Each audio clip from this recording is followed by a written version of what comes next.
people. I love this full room right now. I know. It's great. We even got dogs in here. Like everybody's welcome in here. All right, so we have a really, I wasn't pointing at you. We do have some chairs in and around, so just make yourself uncomfortable wherever you got to go. So we have, I think, a really special meeting on a couple of different fronts.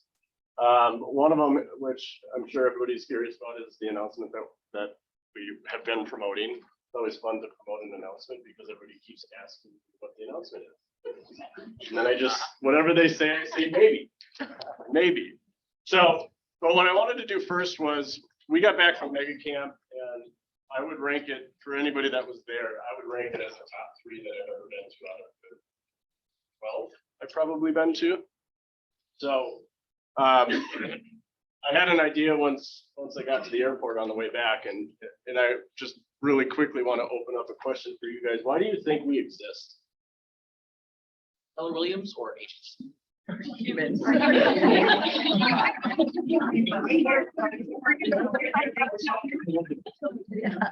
As a company, why do you think we exist as a company? Not just KW, but more importantly, what you've experienced in this group. Why do you think we exist? A strong community. Build a strong community? I didn't see the face. Me. Allie. It's me. Build a strong community. Okay. Love that. Passion. I feel like Keller Williams brought in a different mode of operating than what was here prior to. Okay, so a different way to run the business, different way to build the business, way to structure it all. Okay. Kind of similar to that, but elevating the industry. Elevating. I saw a hand back there. No? How do you To go? learn from each other. Love that. For anybody that follows me, you guys, my passion is absolutely developing people. Because once you develop people, everything else can take care of itself. And once you let go of them having to be in your world, you attract more people into your world. And I'm going to suggest the same thing on the business side when you guys are developing relationships with clients. The more you pour into others, the more you're naturally going to attract, build your own business. It just takes more patience. It takes more effort. And it takes letting go of people that maybe you don't want to work with, or they don't want to work with you. And both are fine, right? So what I wanted to do is, and I apologize to you guys in advance, being that we have a limited time frame. I know each one of these at different levels. I know each one of them though. They all have a really, really cool story. So when you have a really, really cool story, you get 6 people up here and you tell them they have 5 minutes each to just tell their whole story. That's essentially what it is, right? But what I wanted to do is each one of them is different. And my goal is to, why do we exist? I want to come to a place where it matters that I show up, and it matters what we're looking towards. So they each have a cool story, and I'm just going to let them tell their stories so you guys can hear.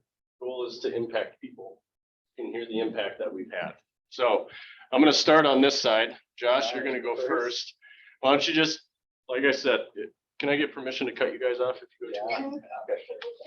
And then I do, and they're gonna be like, dude, I was just getting to the best part. But why don't you share a little bit of your story, Josh? What market center you're from? KW Eden Prairie? Yeah, KW Eden Prairie. Been there for not quite 7 years, but getting close. Beginning of the year will be 7 years. And left new construction, went out on my own to start real estate on my own. Oh, hear me? Okay. Just talk loud. There you go. Just keep talking. Oh, sorry. Okay. All right. Josh Johnson, Keller Williams, Yankee Elite in Eden Prairie. Been at the Market Center for just about, well, not quite 7 years, but over 6 years, can be 7 years. And quickly kind of built a team. And when, I don't know, we grew really fast, then lost a bunch of people because it just wasn't working, models, all that stuff. And nobody's ever gone through that, right? No. Like if you tried to build a team, it's never gone like that. Well, and it was a classic, you know, just people join you because relationship. It's like, I like you, I'm going to be around. And then realized that, maybe it wasn't the best overall for the team and me and everything like that and them. So, but gratefully, those things kind of continue to work themselves out, and business kept growing for me and my real estate team, and probably about 3 years into it, I just felt like I was kind of running that race and super busy and didn't have a whole lot of time for life and my family and just the stuff I really enjoyed, because real estate's good. And it's hard for us as realtors because it's your own, bosses in business. And when the phone rings, you got to jump and do those things, and you can justify it by the paychecks and all that stuff or commissions. And so got to that point, but I started having kind of this little soul searching thing about goals. And I thought, I'm kind of missing it here, because the real reason, the purpose I do this is I want to be able to support my family and be with my family and do these kind of things. And started writing down my goals and trying to figure that all out. And, and Keller Williams, kind of like the model that really I grew and liked with them, is that it was faith, family, and then your business. And I kind of feel like I had that upside down. And so just started talking to my wife about it. We started exploring some different things and said, what if we there's a lot to this, but one of our things is we love to travel. And we want to do more travel. We said, we're going to travel and have an RV when we retire. And when the kids are all out of school, we're going to go and do this, and we'll enjoy life that way. And so, but then it just hit me. It's like, why wait till retirement? Why not do it now? And then the reason I said, why not now, is because I have a real estate business. And how am I going to operate a real estate business not being here physically? And just kind of wrestled with that for a while. But then it kind of hit me. It's like that whole thing is like my priorities. Do I want to have my faith, my family, and then my business? Right now, I've flipped upside down for sure. And I decided to just take this crazy steps. Like, well, what would happen if I just sold my house and for 6 months we just go travel, and we'll see if the business is there or not. So we're having an issue here. Oh, They just okay. can't hear on Zoom, so keep talking. Okay. You can get rid of the microphone. With the microphone, they can't hear you online, and obviously here, you're just gonna talk a little louder. So we're gonna just have to talk louder. I got louder. You good? Yeah, thank you. Sorry about All that. right, no, I have to be the guinea pig here. So anyway, all that kind of, I got it, I'm sure in like 5 minutes already, but it was one of those acts of faith. And I said, you know what, I'm going to surrender my business and I'm going to choose my family. That's really my whole message that I want to get across. And in that, thankfully, as I did that, and we went on our first trip, we thought it was going to be a month, it ended up being 3 months. And we went and explored like the West Coast. Incredible. And what I found is the people that were still here, my team, they like stepped up. It's like, as I got out of the way, I saw my team step up and start filling in the gaps, and I had to rely on them. And my business wasn't perfect by any means, but I found out where the areas of needed improvement were really quickly, not being there. And so we just continued to build those. And thankfully, I thought it was only gonna be 6 months. I thought, I'm a real estate, I'll sell my house. 6 months later, I'll buy one again. But found out that we really enjoyed it as a family. I forgot to mention that I have 4 kids. So I have 4 kids. They were ages like 12 to 7. And now it's been a whole 4 years. So we've actually been traveling in our RV for 4 years as a family. Like I said, I thought it was going to be 6 months or a year. Then just found it was working. And my expenses went way down. So I didn't have to make as much money. That took a lot away the stress. And I was able to rely on more people. And so we've got to explore, grow closer as a family. There's been incredible things that have come up out of this whole thing that I wasn't expecting. With my marriage, with my kids, with just other ministry stuff that I have on my heart that has continued to grow. So that's kind of all it is. I just want to encourage us that sometimes we put up these limiting beliefs that we can't do something because it's never seen it done, or you come up with all these lies in your heads. But I found out that actually if you step into those things, you end up figuring it out as you go. Like sometimes it's hard, but you'll figure out a solution. So I just want to encourage you guys, if you have that thought in your head about something like, oh, I've never thought of this, I'll continue to push into that, see where it goes. Really, really cool story. And it shows you what the possibilities are when you surround yourself with great people. So, yeah. Josh, I think it's super inspiring. You put me in an RV for 4 months, I'm out. I That's don't operate that way. exactly it. It's not for everybody. It's not for everybody. But that's why we do have such a variety of different stories, both from awesome things to struggles that people went through. It's all relatable to all of what we do. So I appreciate you being here, Josh. Thank you for having me.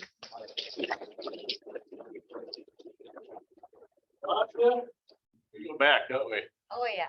I remember you coming in my office. You are a completely different person. Uh-huh. Wow. And I couldn't be happier, honestly. So I'm just gonna let you kind of run with it. What, Okay. how has life changed for you? Talk to us a little bit, your story. Well, I was a realtor before coming to this office. I started my real estate career in 2001. And rocked it until the market crashed in '08 and I lost 3 houses, my car, filed bankruptcy, like life was terrible. And I went back to corporate America. And so I went into higher education, then I ended up going over to software. And I just never liked any of it, really. I mean, I just never felt like I was doing anything that I was passionate about. I really missed, real estate. But when I was wanting to come back, I'm now divorced, single mom with 2 kids. So how in the heck am I going to live off of 100% commission? I just didn't see that it would ever be a possibility. So I came to interview here and a bunch of other places, and I thought I was actually going to go to Edina Realty. And then Brian Paschke and I went to high school together. And I would, What's that? yeah, 93, baby. And I would see his photos up on I didn't know where, but I'm like, you take the dopest clothing for like, what, where are you working, whatever. And so he's like, you gotta come check out our office and you gotta, talk to Jake. So I did. And when I left here, I felt like I can actually do this. I don't know. I would tell the story like you saw in me something I hadn't really saw in myself at that time. And I remember you just kept saying, pick a date. After that meeting, you would check in with me and you'd say, well, you got to just pick a date, quit your job, pick a date. I'm like, easy for you to say. Two-income household. There's one. I'm the only income. A larger income than I was making. Explain this. But I joined the office. I joined the office part-time, come in when I could, take a long lunch break and come to a team meeting. And then I knew the job wasn't going well. And I'm like, either I need to find a new job or I'm going to be fired. So I was staying with somebody at the time that surprised me with a trip to Paris. And I'm like, holy, that only happens on TV, but I'm going. I knew my job was not going to, be happy about it. But I enjoyed Paris for 5 days and came back. And that was on a Wednesday. And then Friday, I got a meeting request for a quick chat. I started packing my stuff. Knew it. I just knew it. So I walked to my boss's office, but you need your boss and your boss's boss if you're going to be fired. Her boss wasn't walking down the hallway. So I'm shutting the door. I see her walking down the hallway. Her name is Kathy. And they let me go. But my boss is sobbing the entire time. I'm like, it's okay. It wasn't working out. Like, trust me, whatever. But I gathered all my stuff already. And I just said, can I walk myself out? Because the rules, they walk you out. And I'm like, that's embarrassing. But I already got my stuff together. Can I just walk myself out? She said, fine. Gathered all my stuff. I'm walking out. And my coworkers are seeing me walk out. And I literally got in the car and drove here. And that was 5 years ago, this fall. And so I think my first year I did like 8 deals, which is for me, thought it would be easier for me, being that this is a return to the industry. It was a lot harder than I thought. So there were many times I thought I'm just going to go back and sell software. I know I could make 6 figures, been there and done that. A lot of my coworkers had now gone to a new company from Oracle, so my last software outfit. And I think they were all at Concur, and they were all like, you should come over. It's great. The energy's better, blah, blah, blah, blah, blah. But I just felt like if I'm going to do, and I think Julia was actually the one. At the time, Julia was our productivity coach. Like, you're gonna work harder for someone else than yourself? Like, that makes no sense to me. Like, why don't you put the time that you're gonna put working for somebody else into your business?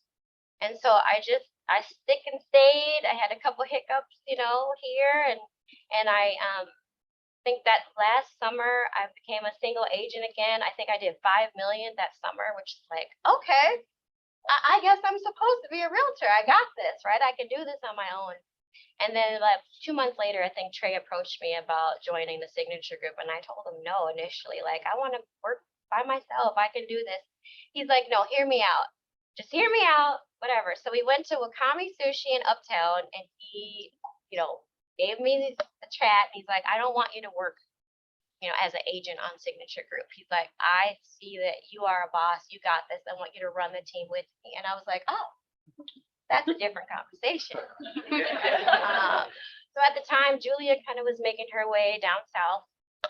Texas kind of worked. The three of us still are managing partners of the team. She's kind of our silent partner. We call her Mama Julia. She keeps us in check, and gives us Everybody. gives us referral business when it comes our way. I mean, she's been an agent for 20 plus years, so it made no sense just to dissolve her Minneapolis business. So we take care of that for her. And then every year I just doubled my business from the previous year. Last year, mind blowing, literally. It's a blur. Like, it was the best year in real estate I ever had. I think I sold like 70 properties. And this year is a little bit different, I'm sure, as it is for all of us. But I'm just blessed to be here, and I'm just living my wildest dreams when it comes to my real estate business. I mean, I told you I want to make $100,000. That's all I really wanted to make at the time. And I've been blessed to supersede that, and so many other amazing things have happened in my life since. So thank you.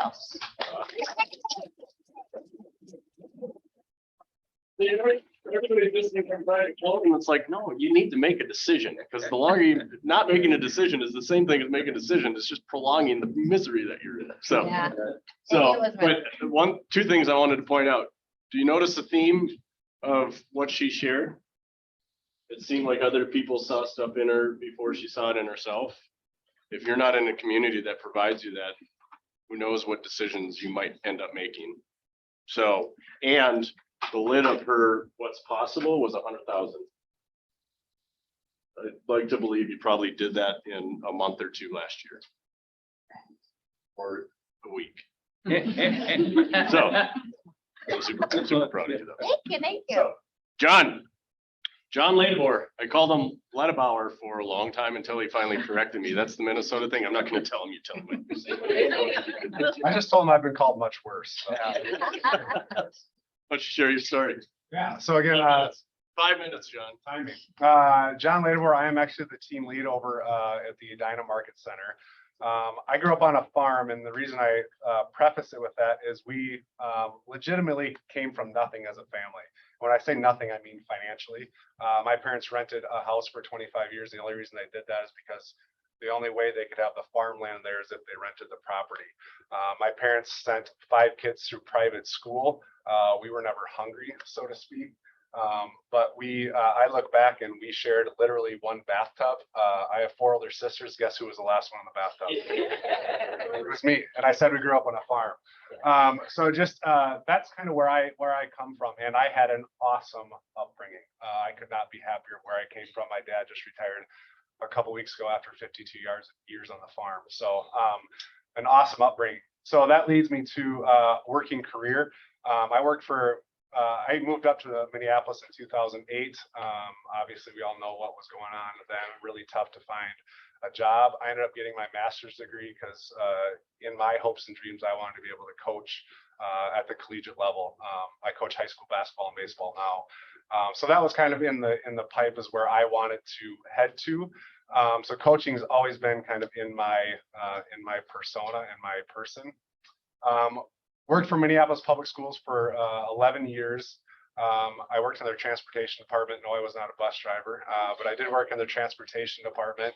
And really the biggest thing for me staying there was I had the flexibility to coach.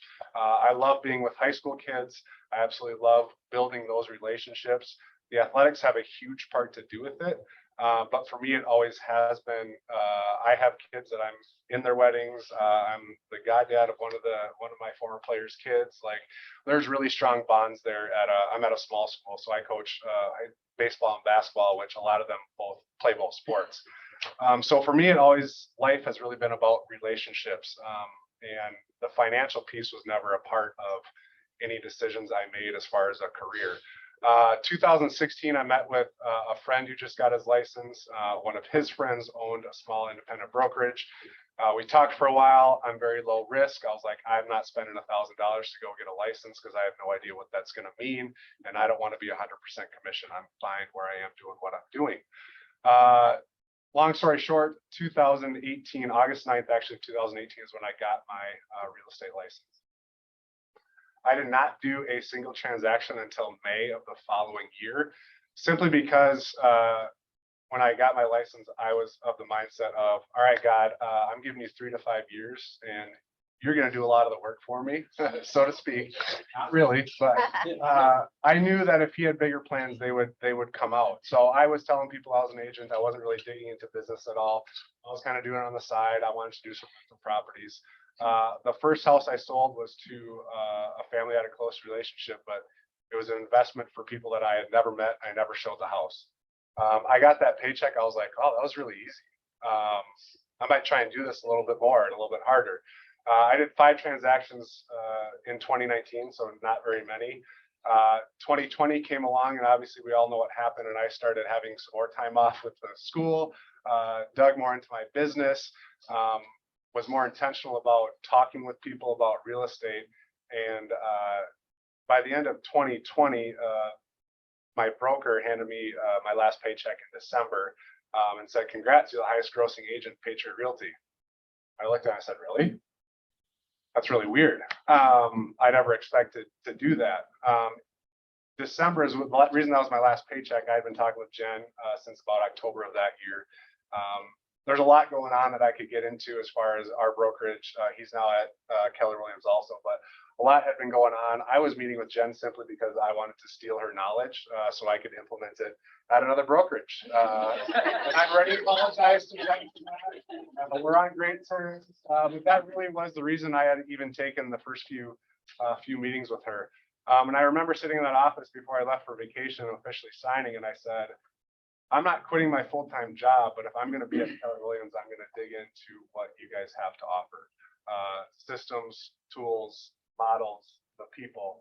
I'm going to be really fully intentional on actually building a business. I sold 26 homes last year, working part-time, all by myself, no admin, no TC, no help at all. And that to me wasn't a huge deal. The biggest deal was I was really able to connect with so many people intentionally in my past that I just hadn't because life, right? I have so many relationships with people that I was just intentional about connecting with them. It wasn't necessarily about real estate. It was just, hey, let's go have coffee. Let's go have a drink. I'd love to, do this and that. How's your kid doing? I know we coached a long time ago. So for me, it was the relationships, and in the systems and models, it also, I'm somebody who just believes in you show up and good things are going to happen. Like you absolutely just show up every day and good things will happen. So when I joined, I think I missed one team meeting because my daughter was born. So I did show up on Zoom that day. You were, yeah. I had to show her off.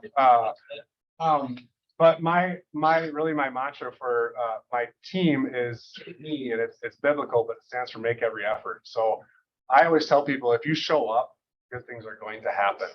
And really,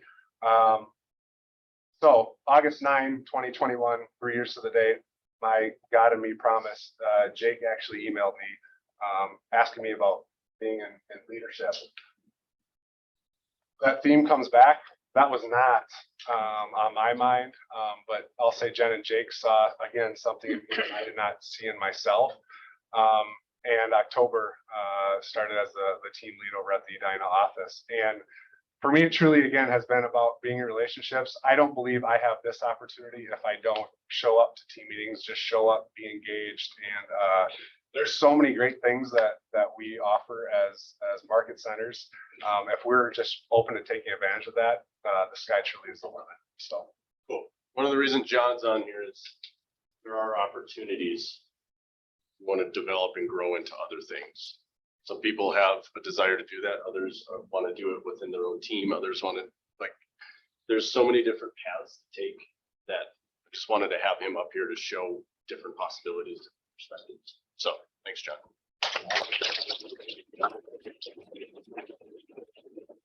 Well, I'm not gonna pick on either one of you, but 11:45.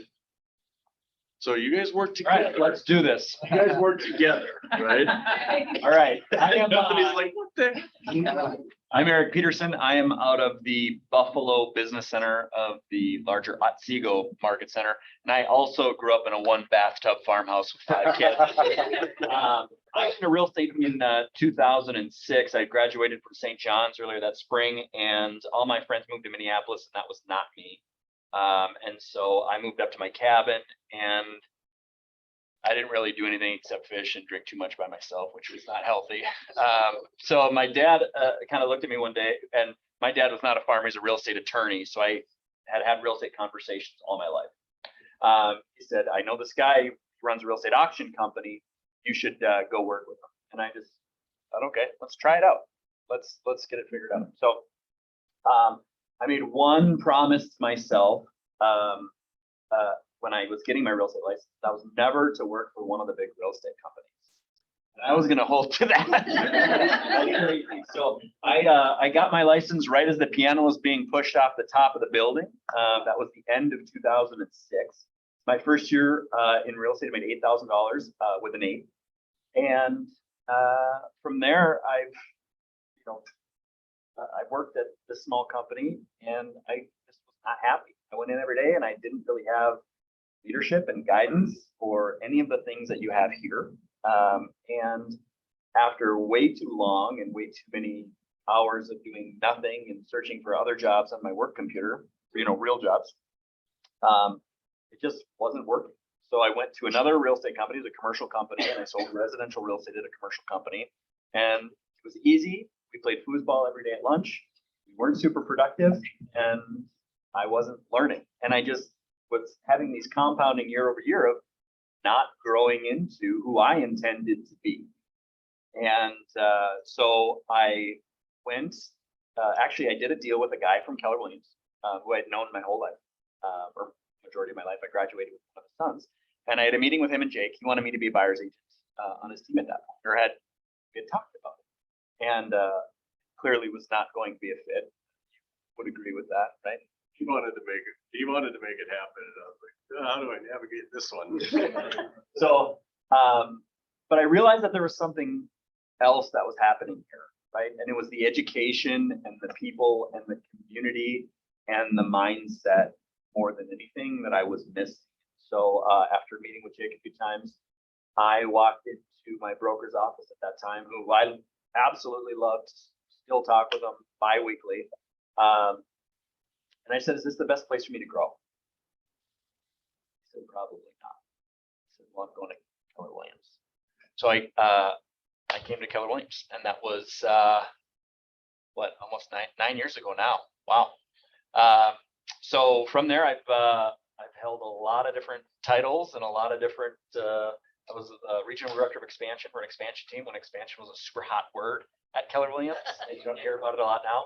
I've been a MAPS coach. Was a coach with MAPS for a year and a half, and now I run an awesome team at Keller Williams, and I'm here to support as many people as I can. And the one thing that I love about Keller Williams is number one, the community, and I told Jen, I actually told you this the other day, you get what you give, right?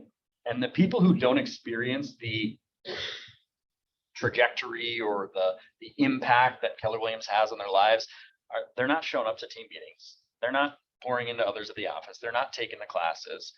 And I can definitively say, looking back, the one thing that I did right was I went to every training session I possibly could.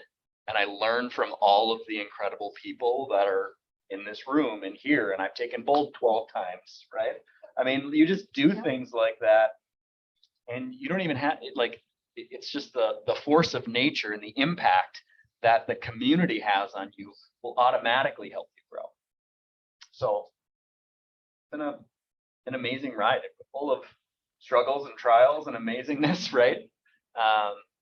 And I think I can definitively say, I mean, I think everybody in this room can definitively say, you're a better person for being in this room, right?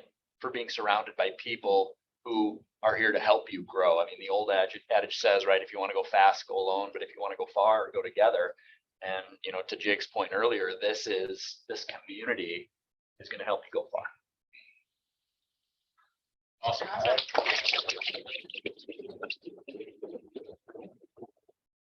Bethany. Yes. I have long said that I grew up within Keller Williams because I joined Keller Williams when I was 22 years old.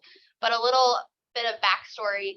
I was raised in the inner city of St. Paul by some awesome parents who felt called to ministry.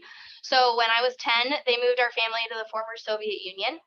And I was the only blonde-haired girl there. And we were the rich Americans in a very, very, very poor city where there wasn't running drinking water. You went to the bathroom in a hole in the ground. Like when I say extreme poverty, it was extreme. And we were then deported. The U.S. Embassy had to get involved. It was pretty traumatic for a 12-year-old to go through. And we got back here and I wasn't confused enough. My parents put me in private school in Edina. And so I went from being the rich white girl with blonde hair to being the only kid that got dropped off in a rusty station wagon that we so eloquently named Beavis, and everyone else was dropped off in, you know, a Mercedes or BMW. So my childhood relationship with money was not healthy. I felt guilty for being rich. I felt embarrassed for being poor. And so fast forward, went to college, graduated, moved back to Minnesota in 2010, and the job market was awesome. No. And I had interned with a realtor during college, and a Keller Williams realtor. And there was an opening at the Keller Williams Maple Grove office to work at the front desk. If you've ever gone through like the DISC assessment, I thought I was being really smart because I answered the DISC assessment questions according to the job description. So if you know Olivia Manson, she still says I lied on my DISC assessment. But my high D still showed up. And they said, we can't hire you because you're a high D and you'll hate this job. And I go, you have to hire me. I'm broke and I already know how to do the job. If I hate it, I'll just become a realtor. That's just that whole statement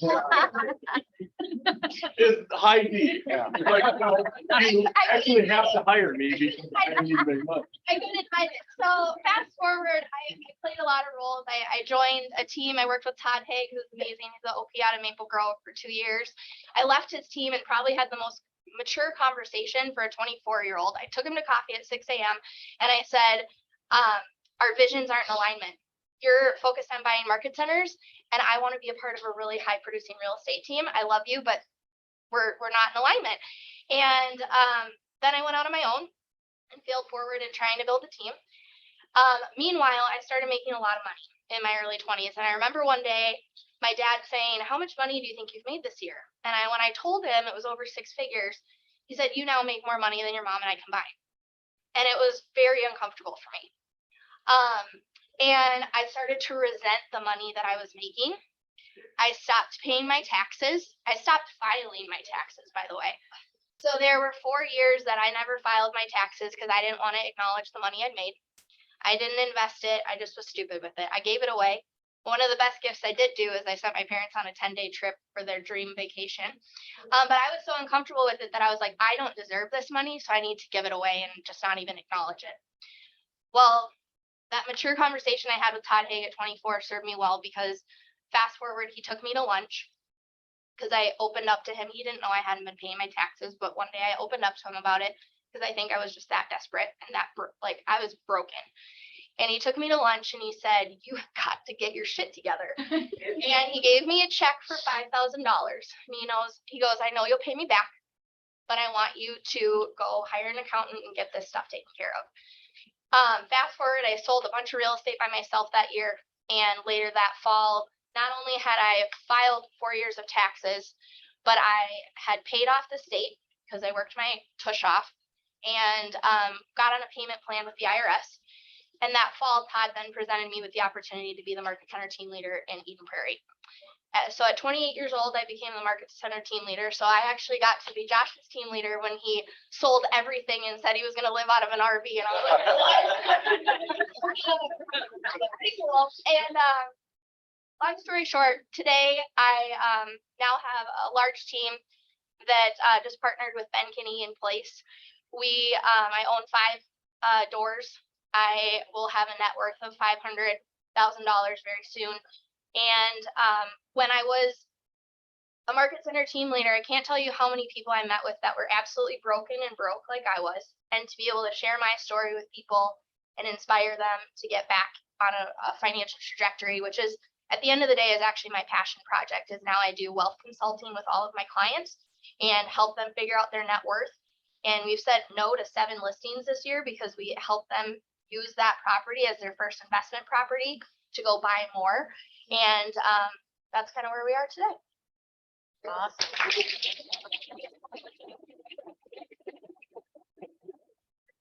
Having Bethany up to here was very strategic. I'm gonna look at the back wall.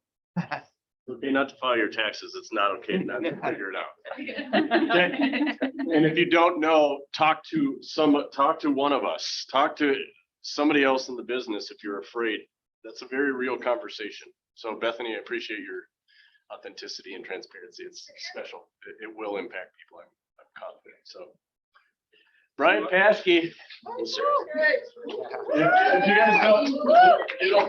If you don't follow Brian, he probably feels a fair amount like, how do you do this? How can I live in Mexico and sell real estate? Like, can you help me with this? So it was super interesting. We sent out the all office team meeting and Brian said, you've been gone for six-ish months? November. So even longer. He said, I'm going to be there.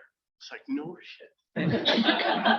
You got to be on here. So share your story. I guess the best place to start is how I got into real estate was 2002. I started on the mortgage side. So I worked for a couple different companies, started my own brokerage in 2004. I started my own mortgage brokerage. Went through the financial crash with everybody else during that and got sick of being a loan officer. So some crazy universe happenstance. I ended up meeting with Jake at Keller Williams after I got my license and started here in 2012 or 13, I think it was. Had some early success, but this business has never been about how much money I can make, how many houses I can sell, but what kind of cool shit I can do with my life, really. So I hate winter and I was traveling a lot and I ended up in Huatuco, Mexico in 2017 over Christmas. Met some people in real estate there and just kept going back, traveling a lot in the winter. When COVID hit 2020, I decided there's no way I'm going to sit in my house and die depressed winter. So I rented a place in Huatuco, Mexico, where I wanted to be. It always felt like home. And the real estate agent that I've been talking to for years there basically said, if you're serious about this opportunity, you can have a job on my team if you want. So I basically came back that spring, got my house ready to sell, sold everything I own. And I currently live in Huatuco, Mexico, which is my little piece of paradise. And I help people buy oceanfront real estate there and maintain my team here as well. So without a doubt, I would not be sitting here if it wasn't for Jake, John Butler, and many people in this room. So super grateful for everybody. You guys did it. Give a round of applause for that.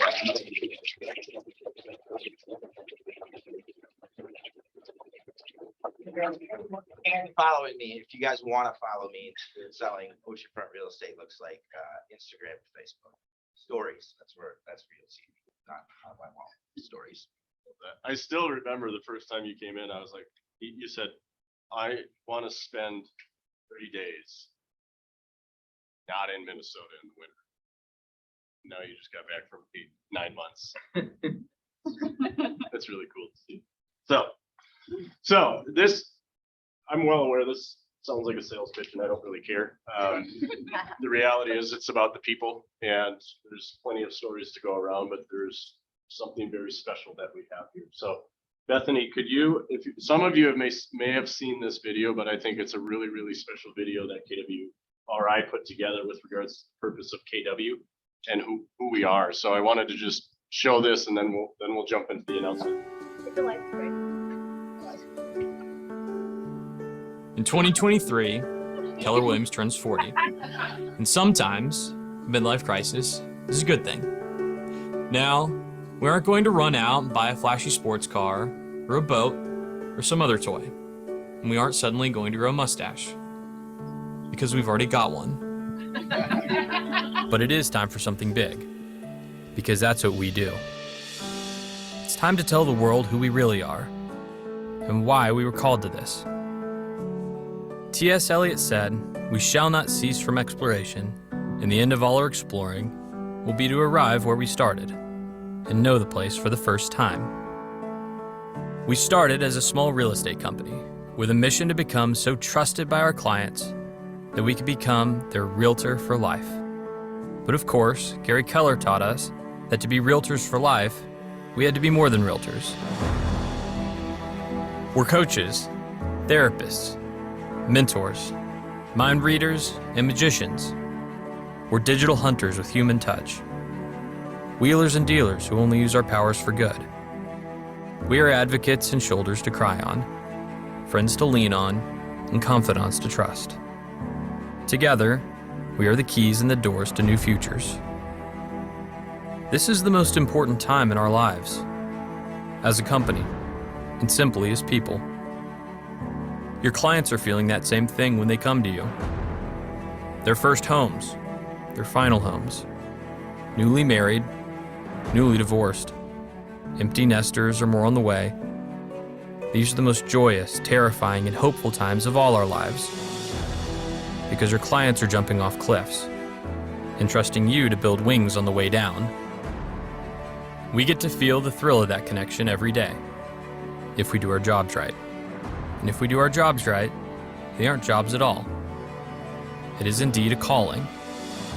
To build careers worth having, businesses worth owning, and lives worth living. To be entrepreneurs. For 40 years, we at Keller Williams have deeply believed that entrepreneurship is the miracle of America. That in America, if you can dream it, you can build it. We're privileged to be in the business of buying and selling the most important and life-changing dream. The dream of owning a home of your own. It's not just an American dream, it's a dream shared around the world. At Keller Williams, we want to continue to earn the right to be the home of the dreamers, the doers, the entrepreneurs.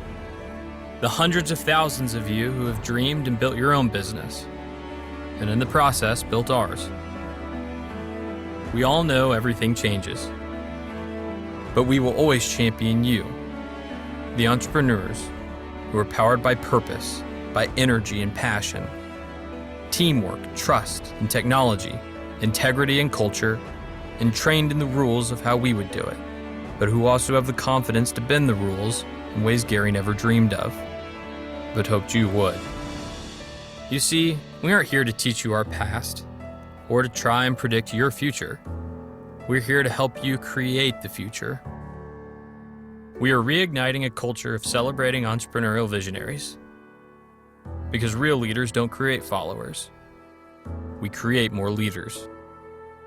We are teaching rebellion and inspiring invention. Your mavericks and world changers, and your relentless creativity, fueled by the competitive drive inside every one of you, will make the real estate models of today look quaint by the time you're finished. Everything we ever did was a risk. We started as a little underdog company and grew to be the largest real estate company in the world. You know what underdogs do when they get big? They look for bigger fights. Look for those fights. We want you to out-Gary Gary. Take risks, take heart, take action. All these things that you are for your clients, the coach, the therapist, and the key to a new future, we will redevote ourselves to being for you. There's a reason we want your name larger than ours on signs. When you look at your clients and think to yourself, it's not about me, it's about them, well, it's not about us. It's about you. This is the most important time in our lives. You're living in a home built for entrepreneurs to thrive. And true entrepreneurs don't have to wait for doors to open for them. After all, we have our own lockboxes. Welcome home.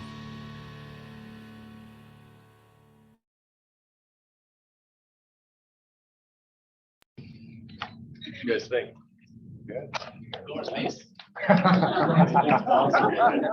Anything's possible.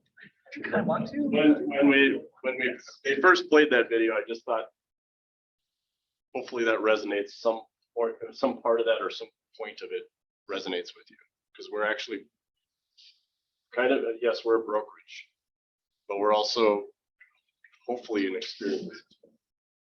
That's my hope, anyway. And that's what we strive in all our leadership teams to do. So, so now the announcement time. I don't know really what you guys are going to do. You're just going to sit there. I didn't plan on that part. So my apologies. So John, come on up. For those that don't know this man, this is John Butler. He's the operating partner of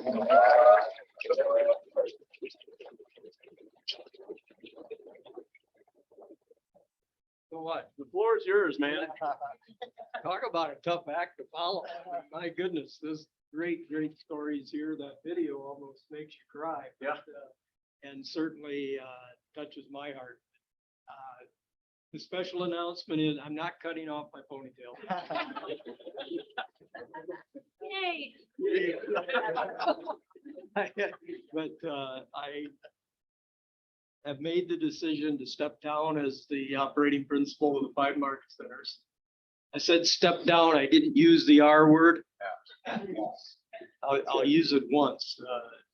I'm not retiring, because I'm certainly heavily invested in all 5 of these market centers, and will certainly be watching you all and being involved wherever I'm needed. Tough decision. 75 years old and have worked virtually my whole life. Been married 56 years.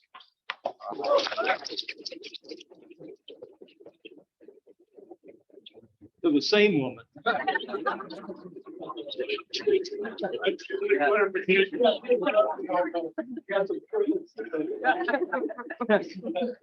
And my wife will actually tell you that we've never been on a vacation. Of course, I'm kind of proud of that. We would do things, but I never didn't have a phone up to my head or books in front of me or, doing work.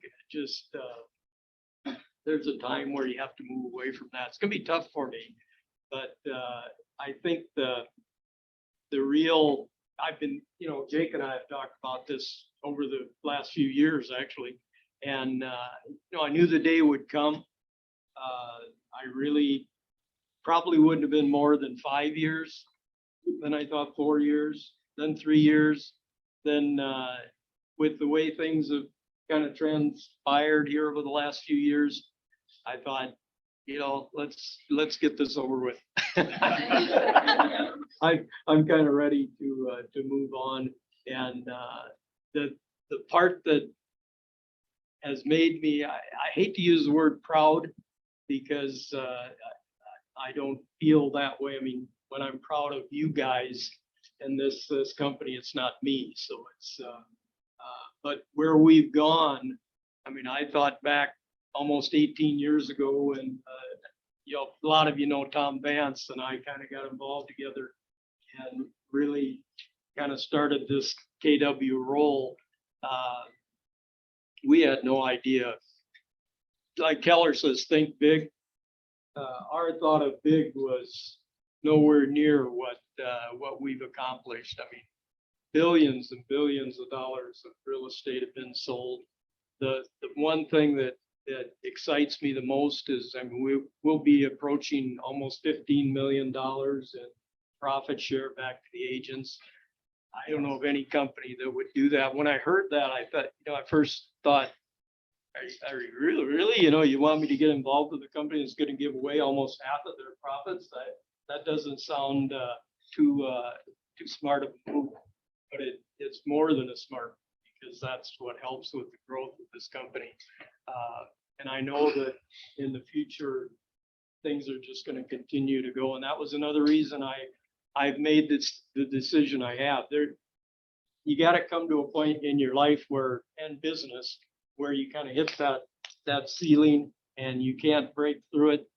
And I know that, like Gary Keller did many years ago, when he first started the growth of Keller Williams, he realized he had to fire himself in order to make this company grow where it is. Hired Mo Anderson. If you don't know that story, go back and listen to it. I mean, it's amazing that someone could make that decision. It's his business, but yet he's moving out of it. And I really feel now that I'm at that point where I've taken us as far as, not as I want, but that I can. And we need a new group to take over. I'll use the term young bloods. And it probably isn't a real shock to you, but 5-6 years ago, whatever, I hired Jake as my general manager. And I did that day for this day.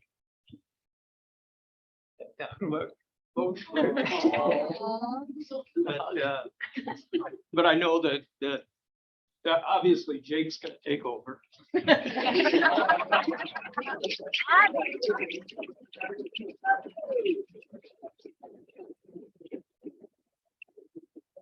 gonna fire Jake. That could have got a rousing applause too. But no, I'm excited to see where Jake is gonna take this. And like I say, I'll certainly be here to support him and help him in any way that I can. And I'll kind of let him speak now as to maybe where we're heading from here. So thank you all for everything that you've done, and I appreciate you all. So.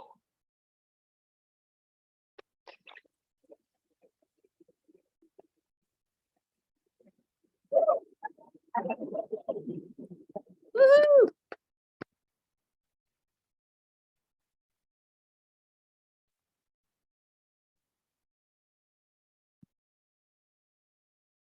Well, y'all make me feel short of that.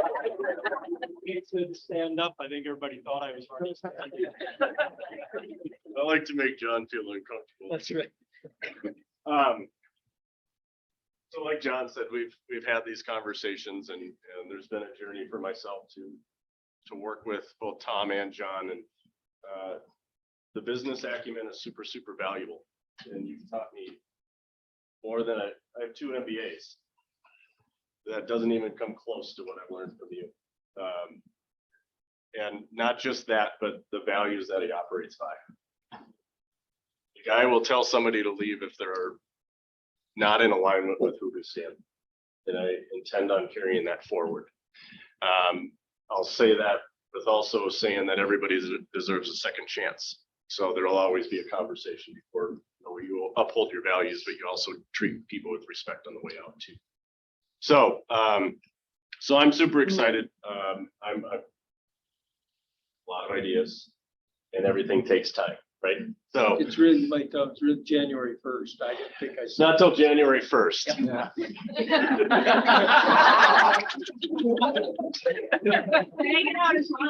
We might have another big announcement. I'm back. And I still wouldn't go anywhere. It doesn't even matter.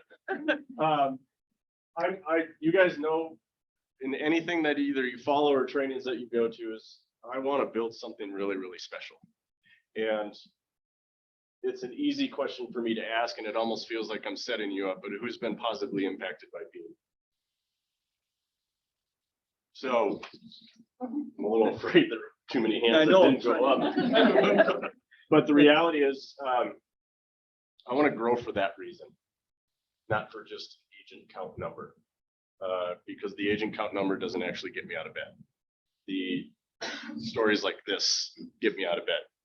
And the stories that I don't even get to hear when people say, you remember when you told me that 8 years ago? And it's like, no, but that sounds really rude. Well, it's what I needed to hear at the moment. So this is a relationship-based business, and I can't be the go-to for everybody. So there's leadership that we have to put in place that continues to foster the same things that we value. So with that being said, those of you in this market center are going to be impacted a little bit differently because your current team leader, Jen Briggs, will be your general manager. Woo!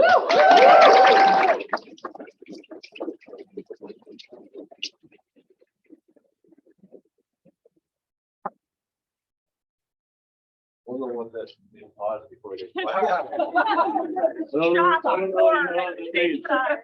So I'll let Jen share a little bit, but I've been able to work closely with Jen for the past 7-8 years now. Yeah. And her story is a pretty cool one. She's fought through a lot, and for those that were part of this market center in particular, we experienced some things that a lot of the population didn't experience across the country, right in our area. And the way she led through that with grace and strength is commendable. I think she proved a lot of things through that process, and she's got the credibility, she's got the wherewithal and the knowledge to help bring this 5 market centers to a new level. So I'll let you share a little bit. Thank you. I won't share much. Like all these people up here, Jake mentioned I have a story. A lot of you know my story. I showed up to this market center 7 years ago, and I've been using the phrase, I didn't have 2 nickels to rub together. I really had nothing, and was at a point where I had a loss in my life and was like, how am I going to dig in and do this business? And like so many of you, I sat down with Jake, and Jake said, no, I see something in you. I believe in you. If you put your head down, you can do it. So I did. I just kind of was like, just tell me what to do. And so for 2 years, I put my head down and built a team. And then he asked me to consider doing this. Prior to real estate, I had 10 years of leadership experience, and I was enjoying being in the background and not being out front. So I said no for a while, but you can't really hide for very long from your calling. And I think part of my calling is to develop teams, develop people. That's my passion and what we're in alignment with. Real estate happens to be the vehicle for me to be able to walk that out. So eventually stepped into the team leader role. My father passed away right before I stepped into this role. And it was another point, came to you, I'm sure in tears, and said, I don't know if I can do this. And he said, yes, you can. And my life has forever changed because they took a risk on me.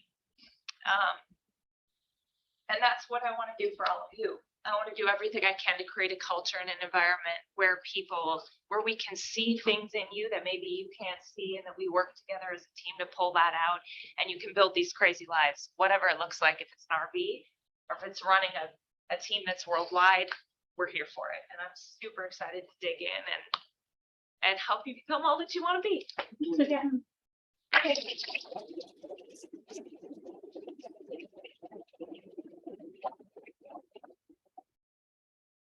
So everybody, I've shared this with Jen a few times. Everything's changing and nothing's changing. Yeah. It's like, Both can happen. Jake, what does that even mean? Both can happen because John's still going to be involved. I just happen to be the one moving into the role of OP. So Shannon, John, could you stand up? He's going to get mad at me soon. I was standing. What do you mean? So Shannon's been with John for a long time. We got you a little bit.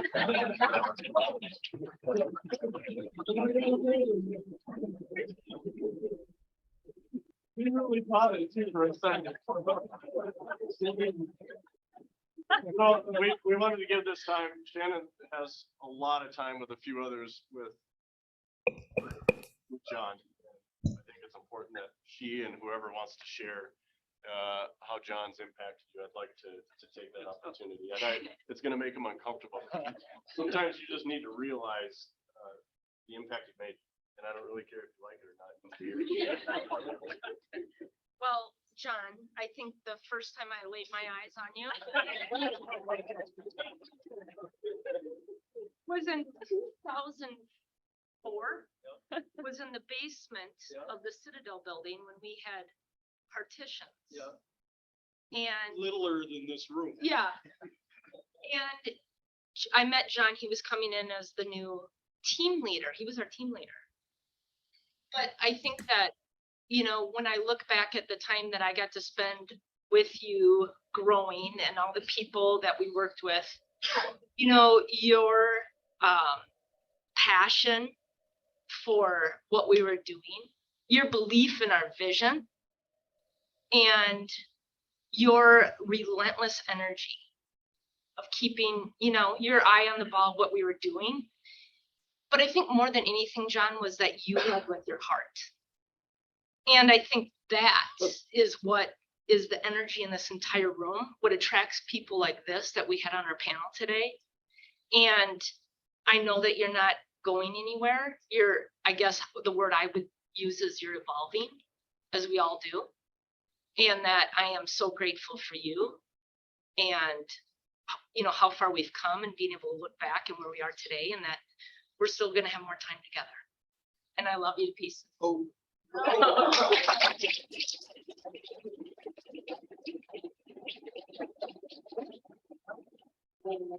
So I want to open it up a little bit to see if anybody has anything to share, but I'm going to start it off with, you know, he's a good guy when you got someone driving down the ramp too fast and they smash your car and he's like, it's good.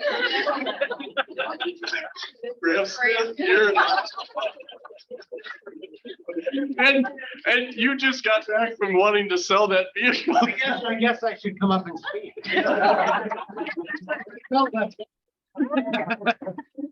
I was at this office, I joined 7 years ago, and like everybody's story, I came and talked to Jake, and we had a months and months and months long discussion about my business and my life. And this has changed my life. Amazing. But I was here for 2 weeks. I was 2 weeks here new. And just like everybody else, if you join, you're drinking from the fire hose.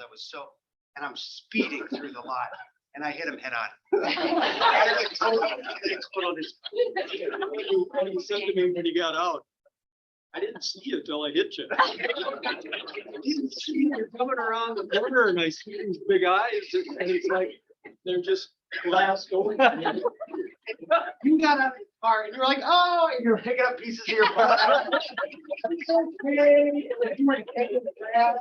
It's surprisingly enough, I was driving my wife's Yeah, exactly. minivan at the time. And man, that thing's built That well. you were just. Yeah, we were about to sell it, right? And we couldn't see did any damage to the front of it, but your car was total. God. And it was like a vintage Cadillac too. It My was favorite so- car. His favorite car. I thought I was sure I'd have to go back to be diner.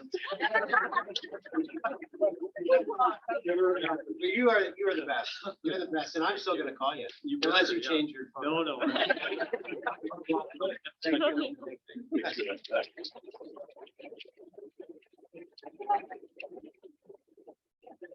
Who else? I don't know if anybody can drop it. I thought it was one of the best things I heard that whole year. Okay. Well, you feel the love. I'm gonna kind of end it at that. Logistically, so January 1st, we picked that date strategically because obviously the person that we want to hire for this market center is going to be a special person. So it's a big operation and it's a phenomenal place to meet a lot of great people. So that's kind of, I keep pushing Jen a little bit back because she's super excited to go. And I said, Jen, Todd Butler told me this, never abandon the mothership. Build that, don't let that suffer. So the goal is to create as much stability around here. Now, I'm also going to say, being a former team leader, what happens when a manager leaves another office? I'm going to start calling them. Yeah. You guys might They're start getting a getting lot some of phone phone calls calls. from recruiters. So we wanted to control this message a little bit because you are going to get phone calls. And You We guys- already get them is what I determined. I get Well, it. now they're just gonna use a different piece. But And the also, reality I wanna is, say this too, Jake, I think you guys, I mean, me stepping into this role, I'm not going away and, gosh, we've been through some stuff in Minneapolis and the leadership team. Just looking back on certain days that we've had here, and there's nothing, I shouldn't say nothing. One of the most important things to me is ensuring that we find the right leader. And I will not step aside until we have the right person that can do a better job than I did, without a doubt. So we're gonna take our time and find that person that fits well with the team and that is gonna take this baby where it needs to go. Super important. If you know somebody that's amazing. for sure. I had one thing I thought when Shannon was up here, that she would tell this story. Obviously, we have a pretty long relationship here, 18 years, whatever, but I'm sitting at home one night and I get a text that says, Shannon, and here's a picture. And she says, guess who's at my house? My granddaughter's dating her son. She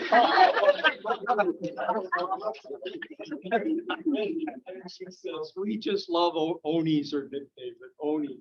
And the other day I told her, we can't stand Spencer. Oh, they're couples. That's how we kind of stay connected here. I was gonna say, John, that's one retention I strategy. know. I don't have very many granddaughters. So, questions, thoughts that we haven't covered, obviously more information we can continue to communicate with you guys. And we're happy to listen to anything that you guys, if you got names or if you got concerns, if you got questions, we're approachable. At least I hope we are. And it's easy to talk cliche, but the gratitude is real for you guys trusting us and us being able to work together and partner and doing really, really cool shit. I think it's a special thing. And I'm on this journey for the long run. So hope you guys are too. Can I share something super quick? I remember you and I were at a family reunion and we were sitting at breakfast with a couple other people. And I made the comment of, I would never be a market center team leader because I thought it was a cul-de-sac role. And I've never seen Jake puff up more. No, it is the role that leads to every other opportunity. And I will say what pushed me over into becoming a team leader in 2018, that doesn't matter. Point is, what pushed me into that role then was I heard Dick Dillingham say, if you want to earn a PhD in leadership, you need to be a market center team leader. And those were the 2.5 best years of my life. And so if you have this nudge in you that's like, that could be an interesting opportunity, you owe it to yourself to sit down with Jake and figure out if that's the right role, because I truly don't believe my business or my life would look the way it does today if I wouldn't have done that for 2.5 years. Shit, that's awesome. I didn't think I puffed my chest. Really trying to think back. I was like, I don't think I really did that, but. Okay. Please stand up a little straighter, maybe. Like, don't tell me this is a cul-de-sac. Otherwise, I made a terrible mistake. So, all right, guys, we appreciate you. Thank you for being here. Thank you. Thank